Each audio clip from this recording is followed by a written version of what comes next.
ஜூலை 19, 2026 இன்றைக்கி ஞாயிற்றுக்கிழமை.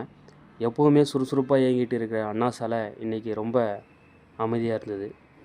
அப்படி அமைதியான இந்த சாலை ஓரமாக ஒரு ஆலங்கன்று அழகாக வளர்ந்துருந்தது. நம்மளோட வேலை தான் என்னென்னு உங்களுக்கே தெரியும் இல்லையா?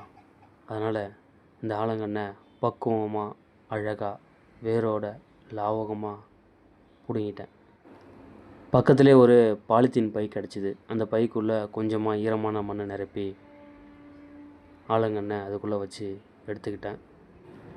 இந்த சென்னை பெருநகரத்தில் நான் பணிக்கு போகும்போதெல்லாம் வழிநெடுகிலும் எங்கெல்லாம் ஆலங்கன்றுகள் இருக்கோ அந்த எல்லா ஆலங்கன்றுகளையும் பக்குவமாக கொண்டு வந்து வீட்டில் வளர்த்துட்டு இருக்கேன்.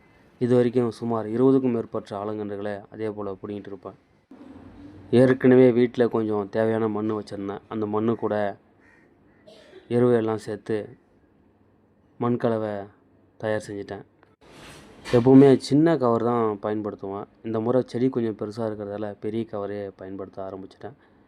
பெரிய கவர் கொஞ்சம் எடை அதிகமாக தான் இருக்கும், இருந்தாலும் சமாளிச்சிக்கலான்னு சொல்லிட்டு பெரிய கவர்லேயே வச்சுட்டேன்.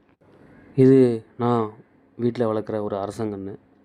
இது கூடவே இதே போல் ஏற்கனவே பிடுங்கி கொண்டு வந்த ஆலங்கன்றுகள்லாம் இங்கே வளர்ந்துட்டு இருக்குது. ஆடி மாதமும் பிறந்துடுச்சு. தென்மேற்கு பருவமழையும் படிப்படியாக தீவிரம் அடைஞ்சிட்டு வருது. இதுதான் சரியான நேரமாக இருக்கும். இப்போ நட்டால் தான் வடகிழக்கு பருவமழை காலத்தில் செடி நல்லா வளர ஆரம்பிக்கும். எல்லாத்தையும் சீக்கிரம் கொண்டு போய் எங்கள் ஊர் ஏரியில் நடணும்.